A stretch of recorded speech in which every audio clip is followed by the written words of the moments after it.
I've got a question from Linda, and again, you're going to have to put your fortune teller's hat on, I think.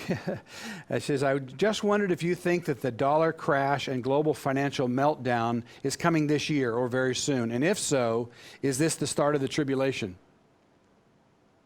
Oh, there's a mix of a lot of questions there. The experts that I tend to respect, and I'll include in that Porter Stanbury, Martin Weiss, Bill Bonner. There's a handful of the major letters I track on very closely, and they've been screaming that a major correction is overdue. It's coming along. Is it next month, next year? We don't know. We don't know the timing, and we also don't know the form it'll take. But is there an adjustment coming? Absolutely.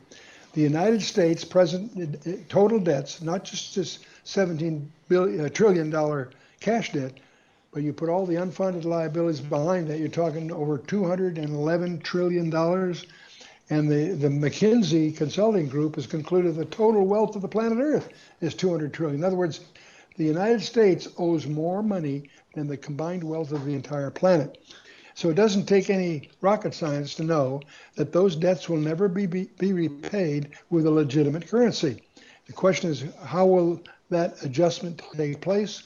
What kind of upheavals are going to be involved? Very substantial ones. Now, are they nearby? Could be more closer at hand than most people realize. But is that the Great Tribulation or not? Not in the technical sense, because there is a person that is after the harpazo that is going to, he will be free then to surface. We use the label Antichrist. It's an unfortunate label, but this world leader is going to reemerge. He is going to make a treaty for 7 years with Israel. In the middle of that treaty, he violates that treaty. And from that middle of the 7-year period to the end, Jesus himself labels that period as the Great Tribulation. So don't confuse it with other forms of troubles that are also going to be on the horizon. But clearly, we're heading into a very troubled period that will be, in a number of strange ways, serving God's purpose. So it's a time for us to do our homework.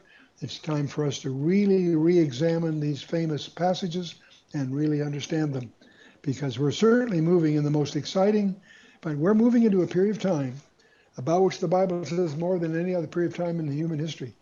And so the Bible says more about this coming period of time than it does about the gospel period.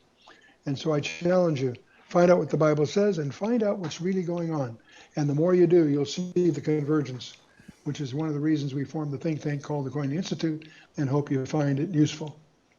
Well, thank you, Chuck. We've come to the end of our hour. We're grateful for you taking the time to be with us and to address many of these questions. We certainly have many more that we can get to the next time. And for those of you watching, thank you. May God bless you as you continue to study His Word. God bless you.